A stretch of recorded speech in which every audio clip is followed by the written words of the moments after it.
This episode of the podcast is brought to you by LeafWell. Hello, Cannabinoid Connect listeners. Have you ever thought about getting a medical card? The process can be intimidating and hard to navigate. That's why I've partnered with LeafWell, the easiest and most affordable way to get a medical card in Texas and 32 other states in the US. LeafWell seamlessly connects you to a network of doctors that will help you get certified online in minutes. LeafWell is run by data scientists, cannabis specialists, and patient advocates that are passionate about increasing access and education around medical cannabis. LeafWell's patient support team is also there to support you throughout your entire journey using medical cannabis. As I've mentioned, I've partnered with LeafWell to provide all my listeners with a discount to become certified for medical cannabis. Simply go to their website at leafwell.com and use the promo code CCTX to receive $15 off the price of getting a medical card. LeafWell only charges you if you get approved, so what do you have to lose? Visit their website at leafwell.com today and use the promo code CCTX to get certified for medical cannabis. Risk-free.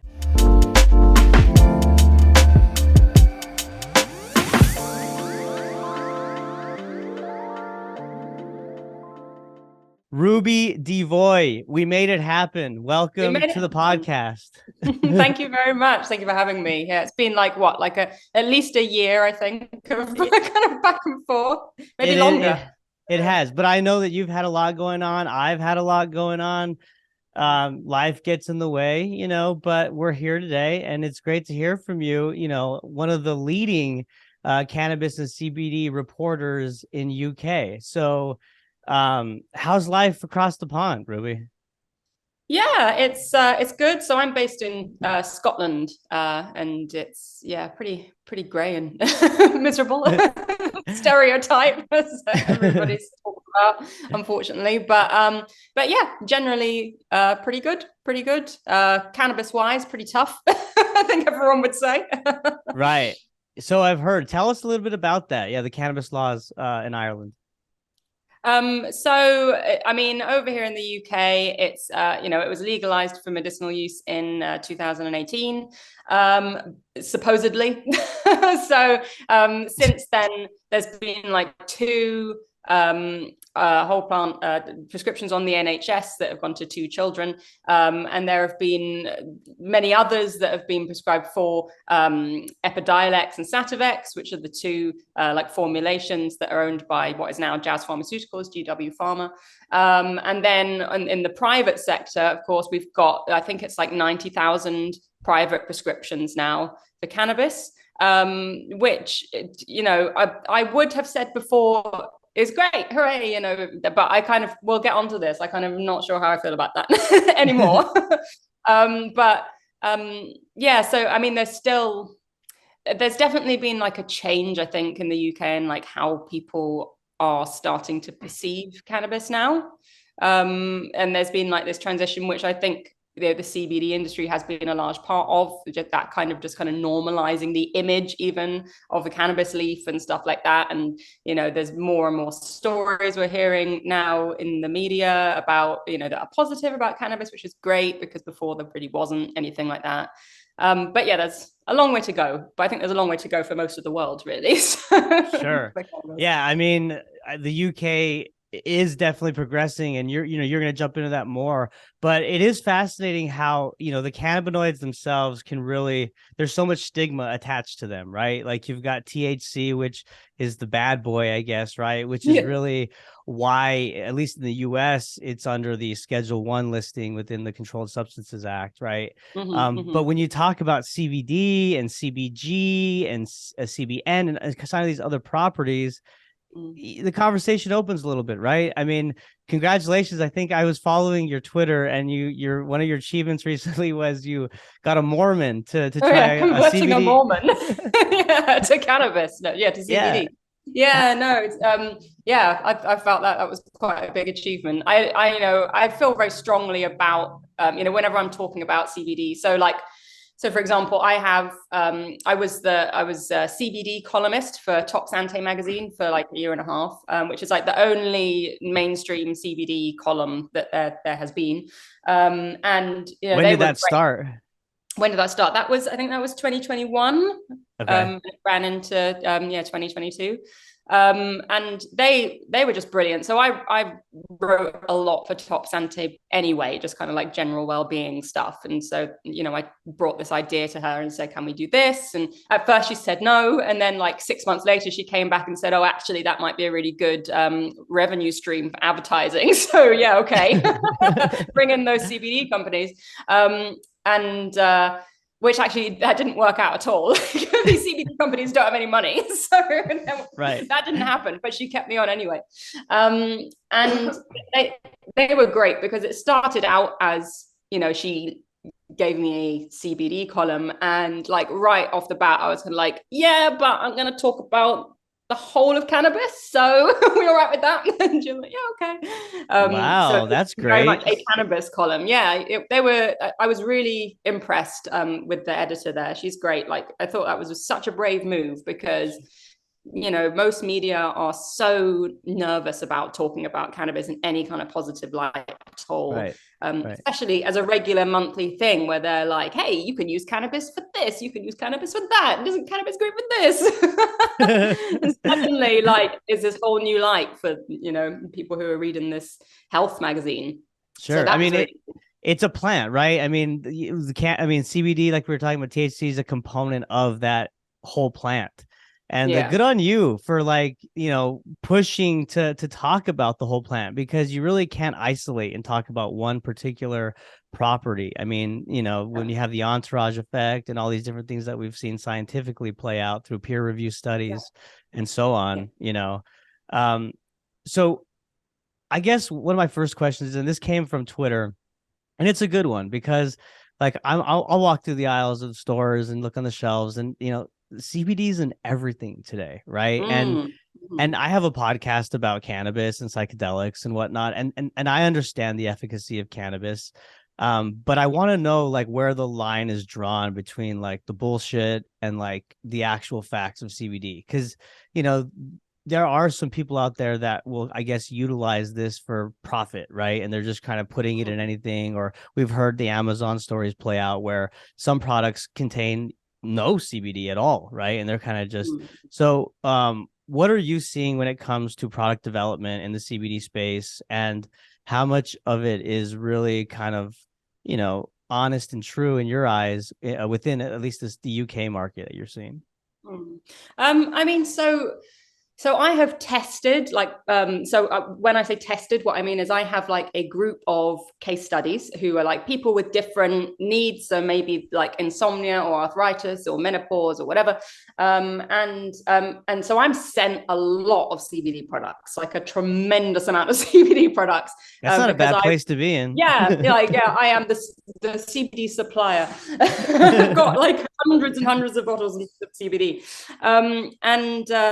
Because I write a lot of lists, like the indie best list for the Independent, and as part of my column I would include recommend products with whatever topic I was talking about.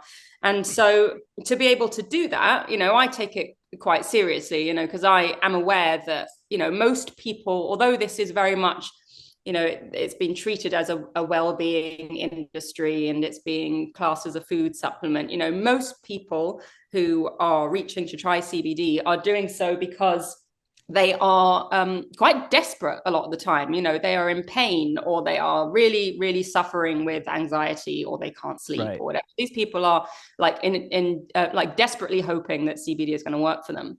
And the fact is that most of it is kind of crap.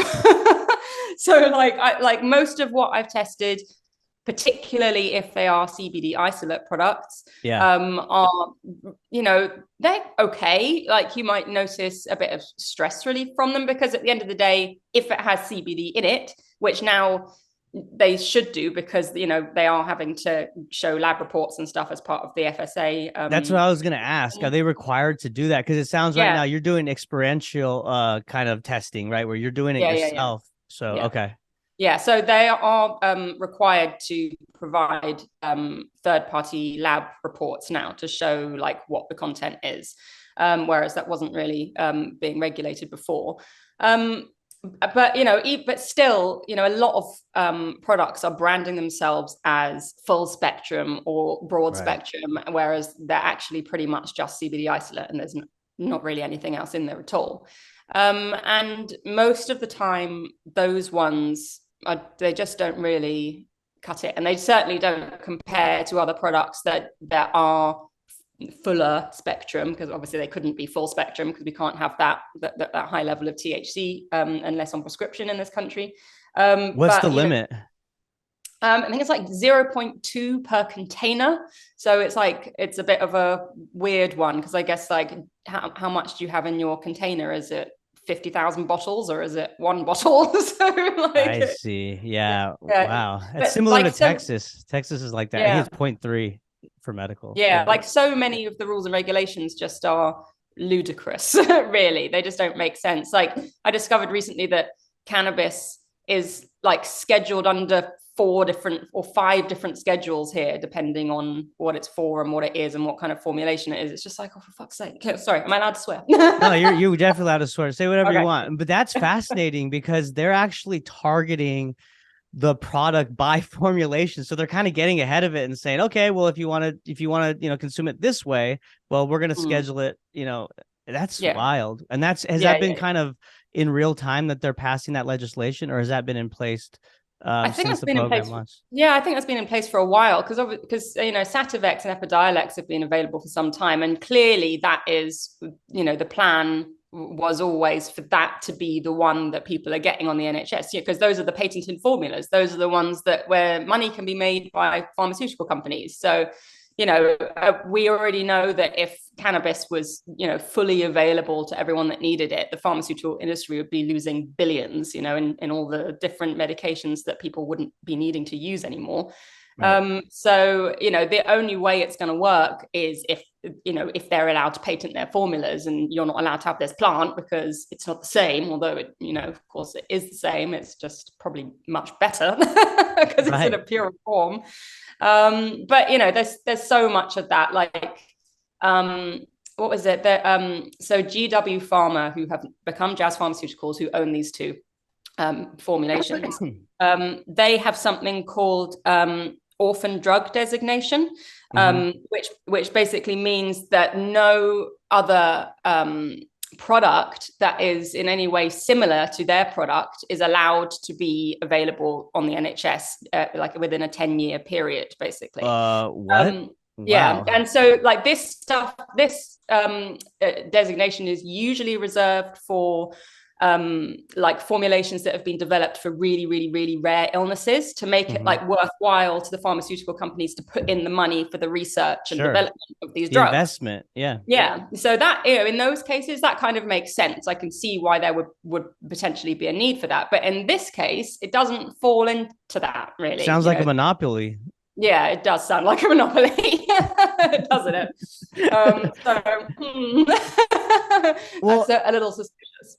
Is that, part of when you talk about the atrocious laws, right, that are kind of regulating the medical cannabis industry within the UK, do you think a lot of it is driven by the control and power of big pharma? And I ask that because we're really seeing that play out, especially like, in the US, where 75% or 70% of all commercial advertising within mainstream media in the US is driven by pharmaceutical companies, right? Yeah.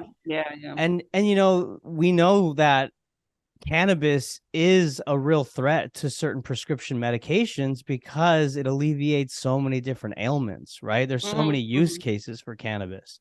So is that part of the reason what you're like kind of seeing, like there's this tie between, and we're seeing it in the US for sure, this tie between government and big pharma, right? Where there's a lot of money that's coming into these campaigns, and these politicians are being funded, right? So there's incentive for them to kind of protect their interests. Is that what you're seeing in the UK as well? Yeah, absolutely. I'm sort of told by people that there are people like from pharmaceutical companies who are sitting in sort of houses of parliament and blocking legislation from going through, and like there's people from who work with GW Pharma, who are sitting on the board with the BPNA, which is a British Pediatric Neurological Association, who's supposed to make the decisions about whether or not these kids with rare illnesses can access cannabis oil, or if they can just have Sativex, or if they're not allowed it at all.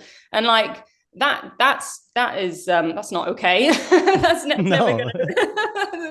gonna not have bias, is it? So yeah, I think I mean, from what I have seen, there's a tremendous amount of corruption, definitely, and that people lining each other's pockets, and the pharmaceutical industry play a massive role in this. And we already know that there are countless number of patents for cannabinoid formulations that these companies already own, just waiting in the wings, and waiting for that orphan drug designation to run out, and bring those ones in as the next ones, probably with orphan drug designation, so no one else can have a go.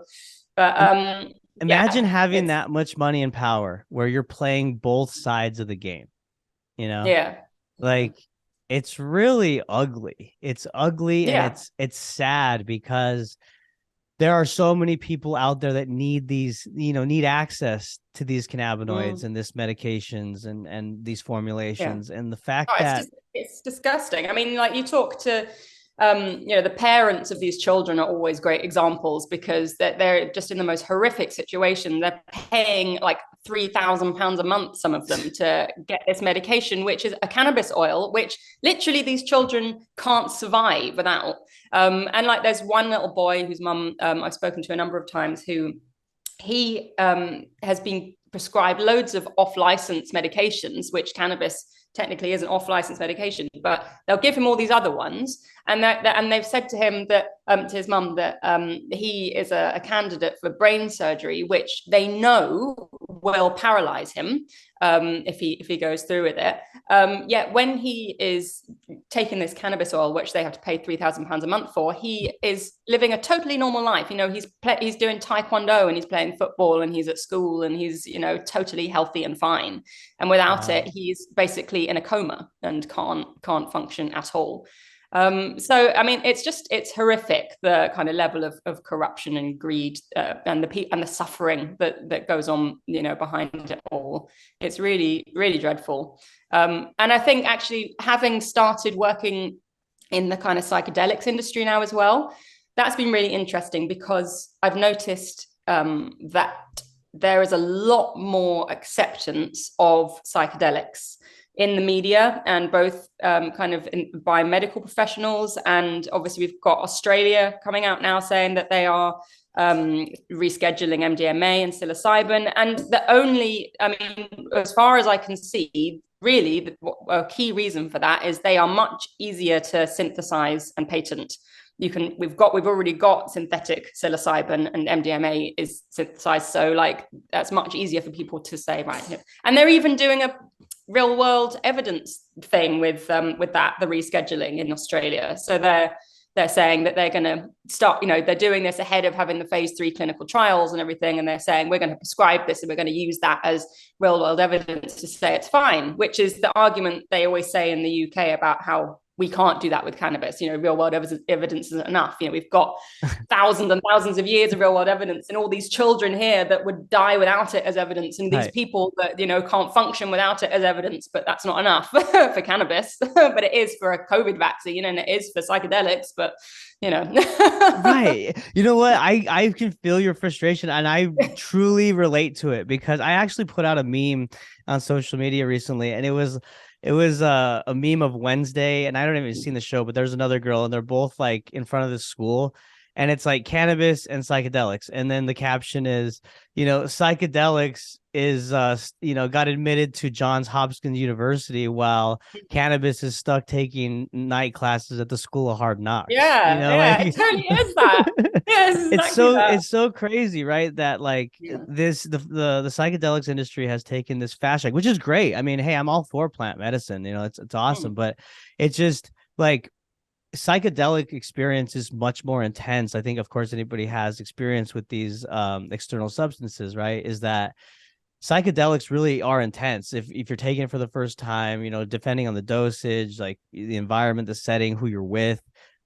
Cannabis is is a psychedelic, right? Or it's a psychoactive properties, but it's not as intense. So I'm just so mind boggled that, there's this hesitance from, again, big pharma and governments and all that to restrict the access of cannabis. Yet, we're seeing this fast track for psychedelics, but credit to the psychedelics industry, because they have done everything right in that sense. They went about it like with peer review studies, right? I mean, and that takes years to be validated, to be accredited, to be, published. So they kind of put their work in early. I know that the cannabis industry is doing the same, but I don't know. There's just this beef with cannabis for some reason. Well, I mean, yeah, there's just such a huge pushback. And I think I have a theory though, but I want to go ahead. Go ahead. So like, I mean, looking back, the kind of prohibition and the propaganda that we've seen surrounding cannabis has been so much more than that of psychedelics. I mean, there has been that of psychedelics as well, but the kind of crazy kind of push for being anti-cannabis has been really a lot, and I can only imagine that it's because cannabis can be used for so many things. Exactly. That's my theory. I agree. Yeah. So like not just within the pharmaceutical industry, but like talking about the fashion industry, cotton and building industry, all of it where it can be used. There's so much there. There's so many industries that are involved that wouldn't want it to come out. Yep. But like, I don't know, it seems as though there has been a lot more effort put into this. And I wonder also if it's because I think people are naturally more wary of psychedelics, particularly as cannabis was always a big part of human medicine anyway. It was in our pharmacies and whatever until it wasn't. Right. For no reason. So yeah, and I think people are naturally more wary of psychedelics because, as you say, it's a much more intense experience generally. Right. For sure. Yeah.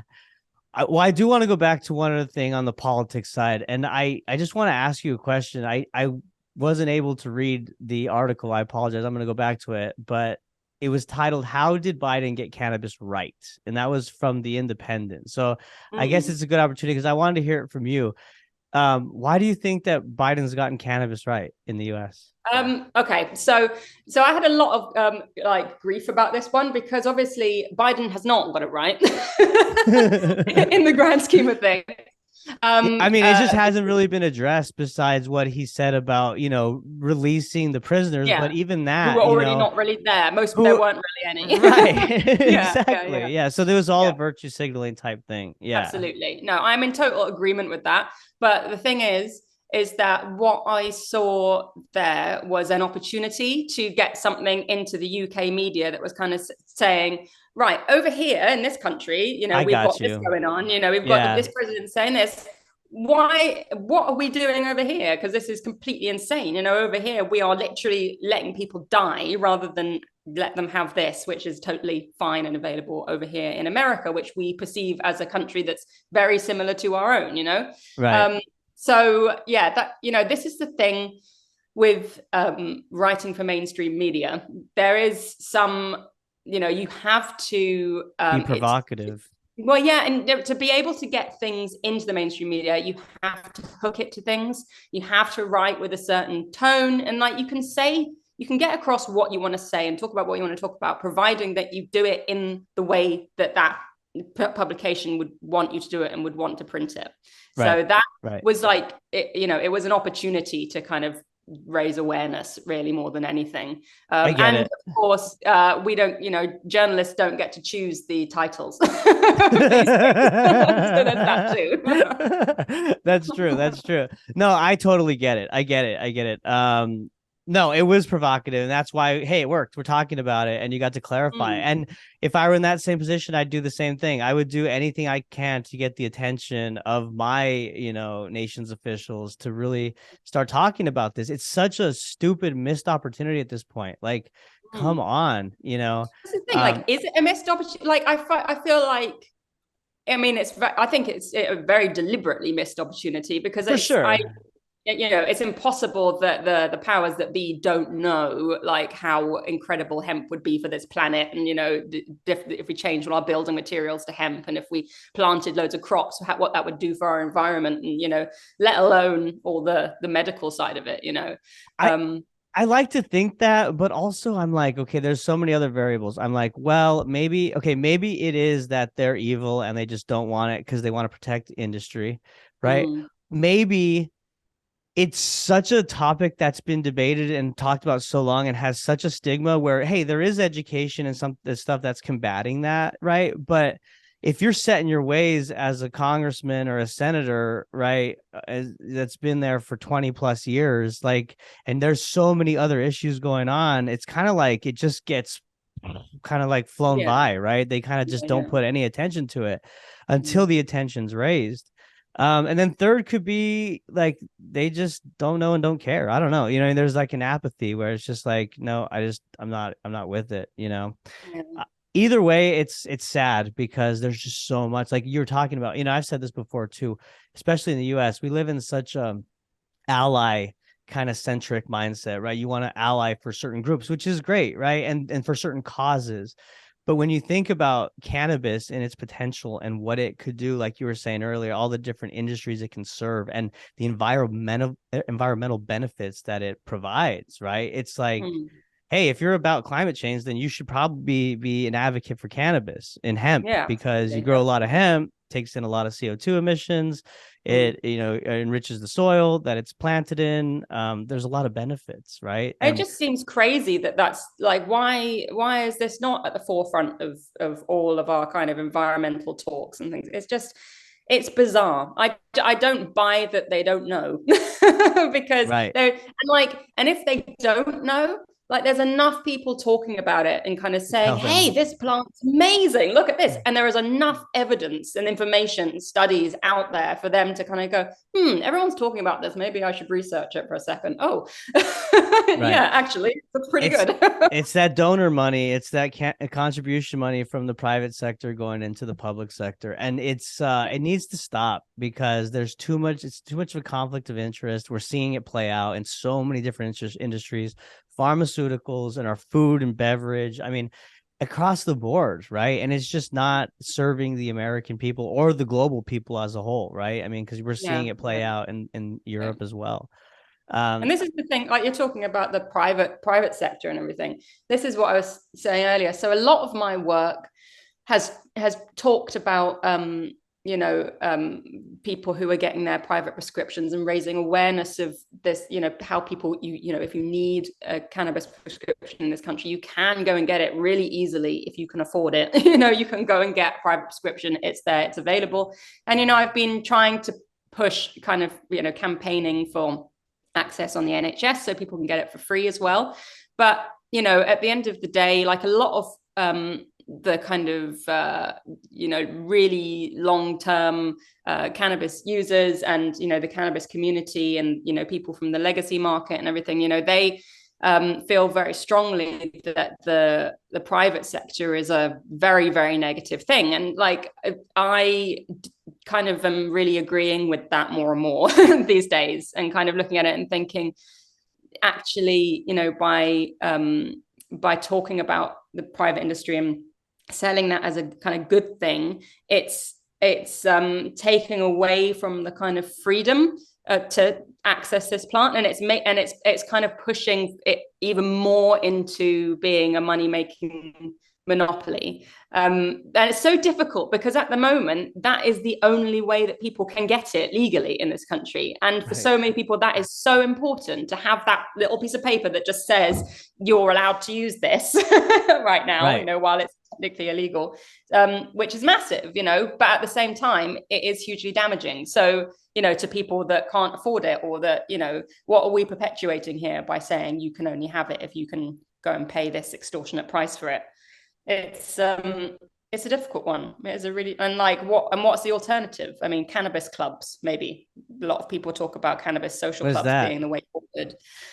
So that's something that's used quite a lot in Spain, they do it, and I think like Italy as well. And basically it's where generally cannabis is illegal, like possession and use and selling cannabis is illegal. But within these cannabis clubs, these cannabis social clubs get set up, and people pay for a membership to these clubs, and these clubs are allowed to grow cannabis, and people are allowed to go there and use the cannabis, but not buy the cannabis, but they are buying it through their membership. But it's like a kind of gray area, basically, where people are allowed to go to these specific places and use cannabis there. Gotcha. And that That's that awesome. seems Like a to membership. work quite well Yeah. in a way. I mean, again, it's ridiculous that it can't just be like a plant and here it is free for everybody. But the reality that we're in isn't like that, unfortunately. And I think it's great that people are still kind of trying to fight for the right to kind of have completely free access to cannabis. But at the same time, it's like, don't fight a war that you're not winning in that way. You might need to go about it like this way. Come around the side. dodge the iceberg, like the Titanic. Just go around it. Yeah. Don't hit it Yeah. And then be like, we're here, we're doing it anyway. You raise a great point though, and I've thought, I mean, I've had talks about this too. So like there's some serious cannabis advocates here in Texas, right? And we've done panels like during Dallas Startup Week, and it came up where like the whole idea of even cannabis legalization, like, is that good, right? Because of these MSOs, especially in the US, are already getting their footprint. They're already making their mark. They're already expanding. They're already getting to different states. So it's like, where does it leave room for the small to medium size operators, right? And where do they fit in? And I struggle with it because I'm a huge proponent of cannabis legalization. I see the better situation with like it being kind of more regulated and more fair in terms of like, state by state, maybe without interstate commerce. And I get that, how that, keeping the craft cannabis operators alive and kind of differentiating in that way, right? That would kind of be a perfect scenario, but I just don't see that playing out. Like right now, the stakes are so high in my view with this topic, and the momentum is building. More people are like, this is ridiculous. Like, why are people still even if you're not like in the community of cannabis, you sit back, and if you hear about it, you're like, yeah, that's stupid. What's going on here? Right. So it's difficult to pivot and then say, well, we don't want legalization. Like, I mean, we got to like push forward with the momentum. I think that we get the one battle, I think, at least in the US, that we need to be ready for, because, there's already talks at the federal level of some type of reform, right? I mean, it's happening, but what I'm worried about is, especially with this administration currently, is, the fact of the idea of rescheduling versus descheduling, because that is going to be another little bullshit move where we kick the can down the road, and that might ultimately secure the control and power of the plant, for them long term, right? So the people really need to be awake with that and just continually say deschedule. Rescheduling basically does nothing. It allows the FDA to still control, and make the decisions and regulate in a way that kind of takes the power out of the people. No, I totally agree. Like, it's so difficult because it's such a simple issue, really. It should just be like, this isn't a thing. This should be like a dandelion, or whatever. It should be like, it shouldn't be thought of in any way other than it's just a plant. But, given the efforts that have gone into making everybody feel like it is so much more than that, and it needs so much more. And I think there is still that kind of feeling, I don't know about in the US, but in the UK, there is that feeling still of kind of fear about cannabis from a lot of people, and that they kind of need, they want that safety net, they want that regulation, they want it to be controlled, and kind of the idea of it being prescribed by your doctor, for example, rather than you just being allowed to grow your own or whatever, it seems much safer to people, which, I'm hoping that might change over time, because, I kind of see like that's that's my role in the whole thing is, I have this platform where I'm able to speak to the masses, the mainstream, who are totally cannabis naive a lot of the time, or even anti-cannabis. That's even better. Everybody would be horrified if I was writing for the Daily Mail, for example, who are known for their like really horrific anti-cannabis rhetoric, but that would be perfect. If I could write stuff for the Daily Mail, that's exactly the audience that I want to be reaching. Because what's the point in Ruby, infiltrate, get in there. Exactly. What is the point in talking to an echo chamber who already believe in the plant and already know about it? You got to get out there. You got to talk to the Mormons. Convert all the Mormons. So, yeah. I mean, if I can get a Mormon using CBD and like thinking that cannabis is great now, then hopefully I could change the world. Hey, you're doing it one step at a time. You make a great point though, right? Like, I've had a cannabis prohibitionist on, and you asked the question, like, where does the pushback come from in the US? Like, what's the concern? And I'd say the same thing. Like, the concern is it mostly deals with children. The fight in the US is like, well, kids going to easily access this. And they talk about concerns of schizophrenia, and other kind of mental issues that occur, which are totally valid, right? There are there's adverse effects that happen with this plant, right? Especially if you're genetically predisposed, or you're THC, kind of sensitive, or if you're a young kid whose brain is just developing, right? I mean, everyone's different.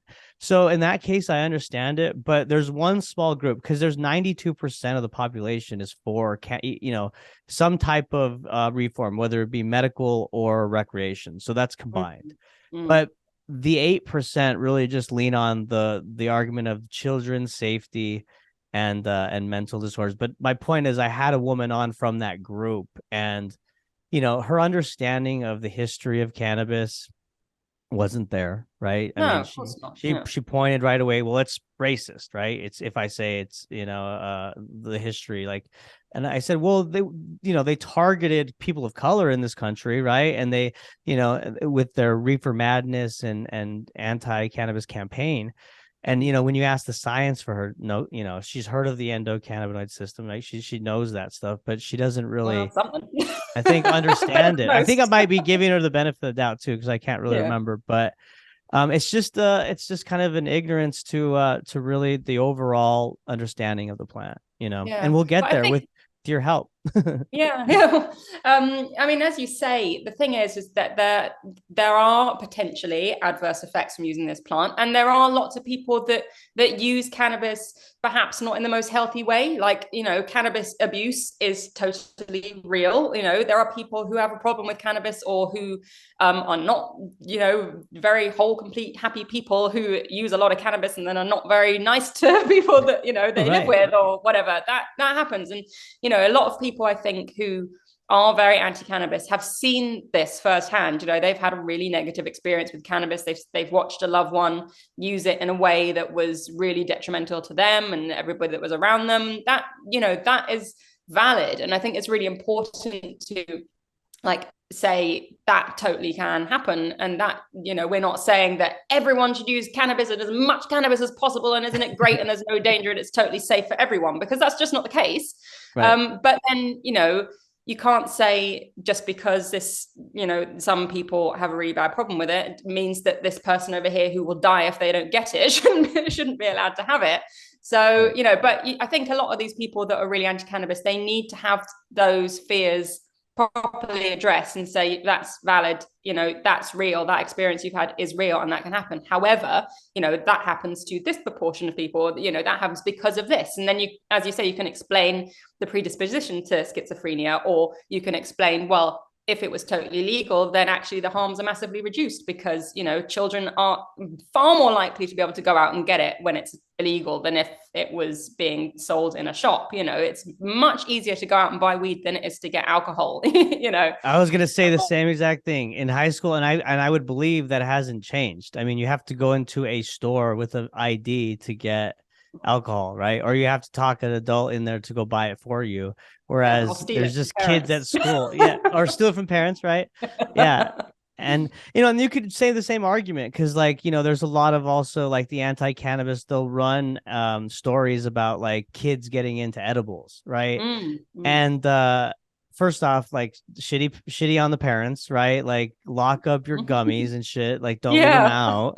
Like same as you would with alcohol, right? You wouldn't leave alcohol out. And in fact, I would argue alcohol is so much more dangerous because if they don't know what they're doing, they could die. Right. I mean, not to say that or, demean what cannabis could do if you overdosed as a child, but, there's been no deaths recorded. It's not as bad as alcohol. I think, we all, in every possible sense, cannabis is not as bad as alcohol in any way. I mean, like, what is it? The World Health Organization came out with recently saying that like no level of alcohol is safe at all. Like not the 3 units a week or whatever it was they were saying before. And now it's like, it's not good. It's giving you cancer. It's giving you this, that, and the other, whereas that's not the case with cannabis. So, and cigarettes as well, so it's mad. It's mad. Right. Like it's not illegal for our safety. I think that's quite clear.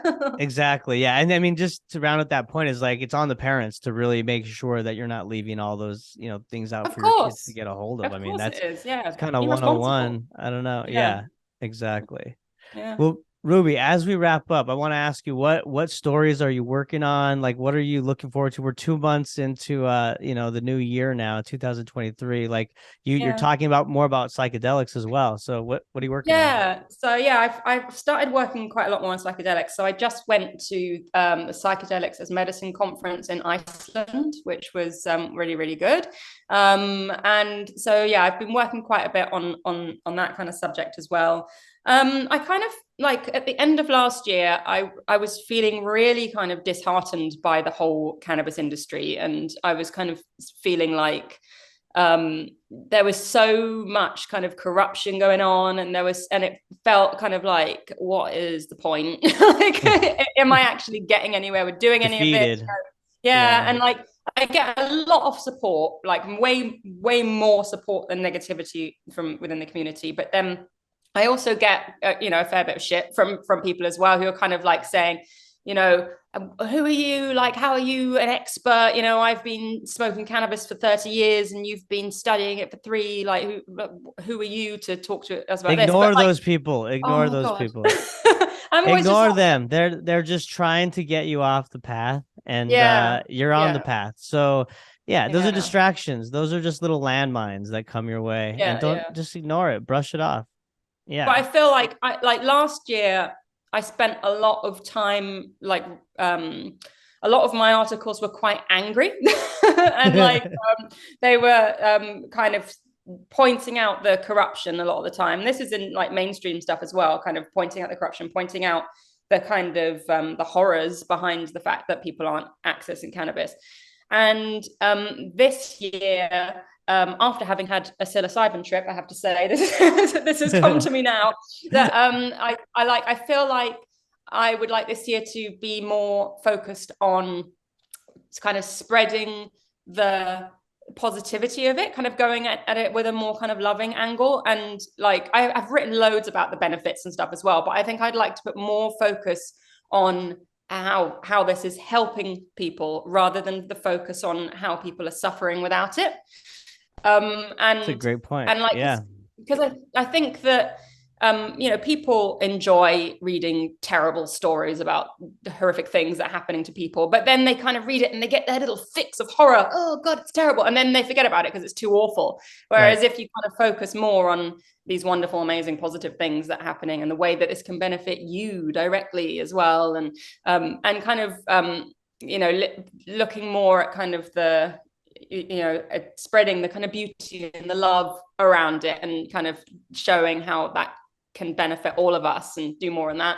And I've also been asked to start covering cannabis travel retreats and psychedelic travel retreats as well by a UK paper, which is, so that's by iNews. They asked me if I would start covering cannabis and psychedelic retreats, and which I just think is fantastic. I mean, that is such a huge step forward for a mainstream UK paper to want to be covering cannabis and psychedelics holidays. That's just like, that's unheard of really in this country. So yeah, I would like to go on a lot of cannabis and psychedelics holidays, please. I was just gonna say, man, like what a great gig that is, because you're gonna be immersed in it, right? So you'll go out there and oh my gosh. So I'm hoping to do a lot of those. I'll be like so healed by the end of the year. Oh my god. I was invited out to the Amazon this in March, which I totally can't afford to do, so I won't be doing that. But I might try and do it in August, because they go back in August, by these scientists who are out there working with veterans at the moment, and they're out there the veterans are taking ayahuasca, which I wrote about for the Times recently, and they're going out there with PTSD, and they're doing these ayahuasca ceremonies and retreats, and they're coming back cured, and it's incredible. So yeah, maybe I'll go to the Amazon in August, not in March. Yeah, I mean, hey, I've already, as you're talking, I'm thinking like, I already know you've already teed up our next conversation. We're going to be recapping your psychedelic retreats that you're going to be going on, as well as cannabis retreats. Your experience. It's exciting. That is, you know what? And there is so many stories that you're hearing right now about the efficacy of ayahuasca and psilocybin as it relates to treating PTSD, especially for veterans, right? And even ibogaine. Have you heard about ibogaine and its just efficacy around addiction properties? Apparently ibogaine is derived from the iboga root. And in Mexico in particular, they have ibogaine clinics now throughout the country. I'm not exactly where, but yeah, I mean, people that suffer from addiction, whether it be heroin or even, as not minor, but like cigarette addiction, alcoholism, they're going in and just kind of really seeing some relief and it's mind blowing. Like the stories that people, the stories about cannabis are mind blowing. The stories about psychedelics are kind of even more mind blowing. Like it's really incredible, the stuff that's coming out now. And and originally that's really what turned me on to writing about cannabis in the first place. It was, I was writing about general health and well-being, and then it was kind of discovering both the kind of the science that was there that we weren't being told about, and the corruption, and then hearing about patient stories that really was like, oh my god, people need to know about this. And then that's what's happening for me with psychedelics now as well. I'm seeing these people who are kind of saying, I was trying to kill myself and I couldn't recover from this awful thing that happened to me, and then I took this plant and had this extremely spiritual, amazing, incredible therapeutic experience, and I'm healed. And it's just like, that's incredible. Like everybody needs to know about this. And actually, I found out at the conference, Michael Pollan was there. So the guy who wrote How to Change Your Mind, he was speaking, and he was talking about how he actually did exactly the same thing. I was like, wow, I'm on the same path as Michael Pollan. That's a good sign. He was like talking about how he was like writing about nutrition and stuff, and then he started hearing about patient stories about psychedelics and things, and then he was like, oh, I've got to look at this. And then so exactly the same thing, really, totally like, wow, okay, this is something everybody needs to know about. And I think I hope that comes across as well, because I know that people are quite wary of me sometimes because I'm a journalist, and they think like journalists are terrible people. And, a lot of the time journalists are terrible people, but I promise I'm doing this from a place of love. I can tell you're not a terrible person. No, It'll be so much easier. It would be so much easier for me to not write about cannabis and psychedelics and be positive. If only I could be negative about cannabis, I'd be loaded right now. Write so much stuff. but you're turning a new leaf through that experience. You're going the positive route. I like that. Yeah. Exactly. Yeah. And that's already printed, right? I mean, what you wrote before, so they can refer back to that tone, and they can understand what's out there, because you're published, you're out there. So it's good to mix it up, and I can't wait to consume the the new content that you put out this year and hear all about the retreats that you go on. Yeah. All the great work you're doing. I mean, I really have enjoyed our conversation today. We're almost at an hour. And I mean, is there anything that you want to leave the audience with before we go? Really? I mean, no. I mean, I think your audience probably are all people that know the kind of importance of I'm always saying to people, like when people are asking me about CBD and stuff like that, I'm always saying, what people aren't aware of is that when I'm talking about CBD and when we're all talking about CBD in this wellness industry, actually we're all kind of part of a political war.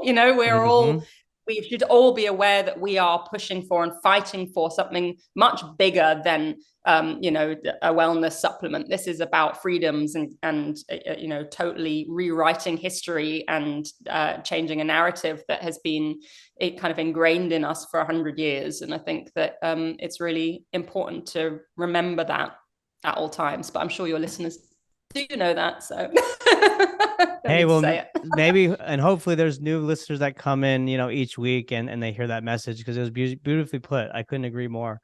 Ruby, thank you so much for your time. Really look forward to having you on in the near future, and keep kicking ass. You're doing a great job. Yeah, thank you very much. I will.